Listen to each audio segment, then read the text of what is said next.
नमस्कार बच्चों। कक्षा 9वीं की पुस्तक स्पर्श में से काव्य खंड में से कविता एक फूल की चाह का सारांश आज मैं आपको बताने जा रही हूँ।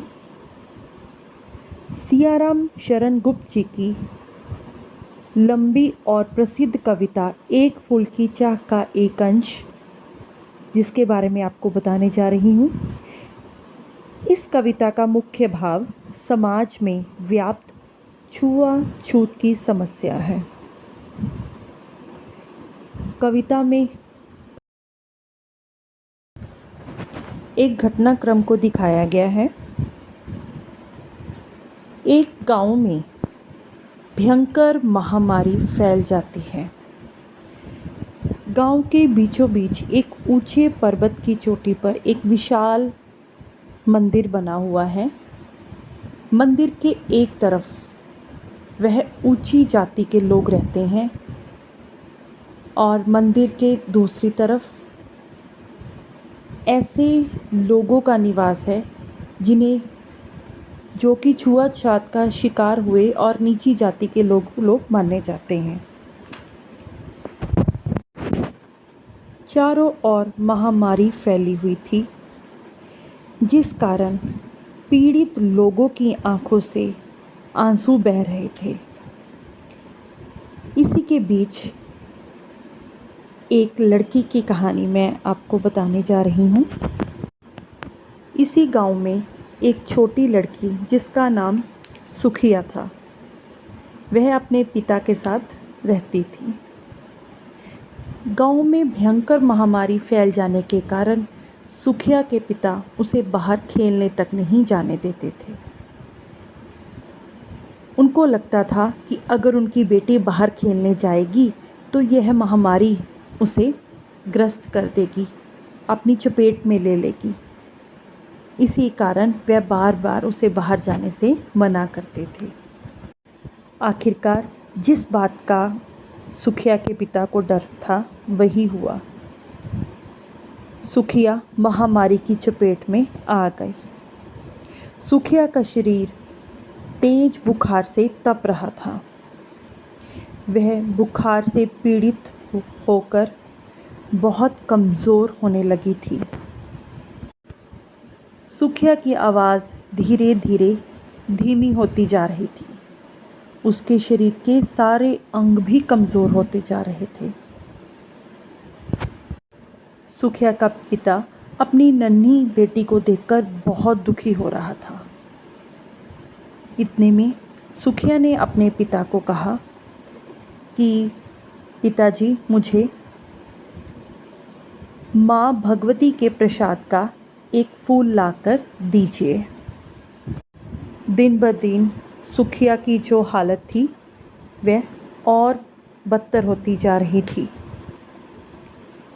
और सुखिया ने फिर अपने पिता से कहा, पिताजी, मुझे देवी के प्रसाद का एक फूल लाकर दीजिए। बेटी की इच्छा को पूर्ण करने के लिए सुखिया का पिता उस मंदिर में जाने को तैयार हो जाता है। उस मंदिर में केवल उच्च जाति के लोगों का जाना ही मान्य था।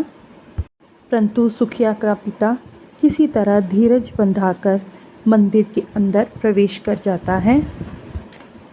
मंदिर के अंदर जाकर जब पुजारी ने सुखिया के पिता को माँ के चरणों में अर्पित फूल उठाकर उसे दिया तो वह बहुत प्रसन्न हुआ और उसे उस क्षण लगने लगा कि उसकी बेटी यह फूल लेकर ठीक हो जाएगी। सुखिया का पिता मंदिर के आंगन के मुख्य द्वार तक अभी पहुंचा भी नहीं था कि अचानक सभी लोगों का शोर मचने लगा कि यह अछूत मंदिर में कैसे घुस आया। लोगों ने कहा, देखो, साफ सुथरे कपड़े पहनकर वह कैसे भला मनुष्य बनकर अंदर आ गया है।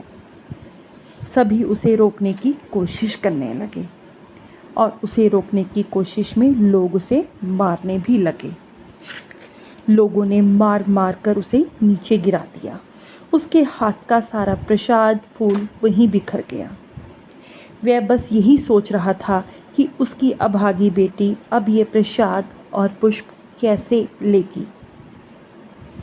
देवी माँ के मंदिर में प्रवेश करने के अपराध में उसे न्यायालय ले जाया गया और वहाँ उसे 7 दिन कैद में रहने की सज़ा सुनाई गई। सुखिया का पिता 7 दिन तक जेल में बंद रहा। ये 7 दिन उसके लिए सदियों के समान भारी थे। उसके निरंतर आंसू बह रहे थे और उसकी वेदना कम नहीं हो रही थी। जब ये 7 दिनों के दंड को भोगकर बाहर निकला तब उसके पैर घर की तरफ नहीं उठ रहे थे।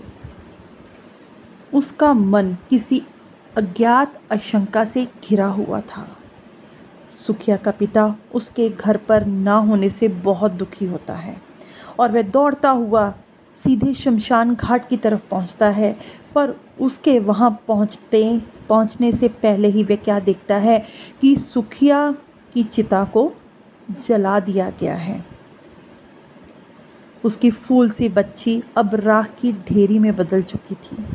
वह स्वयं को कोसने लगता है कि वह सुखिया को अंतिम बार अपनी गोद में ना उठा सका, उसकी अंतिम इच्छा को पूर्ण ना कर सका।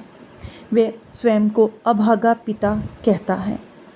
अछूत होने के कारण वह स्वयं को सचमुच ही भाग्यहीन महसूस कर रहा था। इस कविता से हमें बच्चों ये शिक्षा मिलती है कि समस्त प्राणियों को एक समान समझना चाहिए। जन्म के आधार पर व्यक्ति की पहचान होनी चाहिए, ना कि जाति के आधार पर।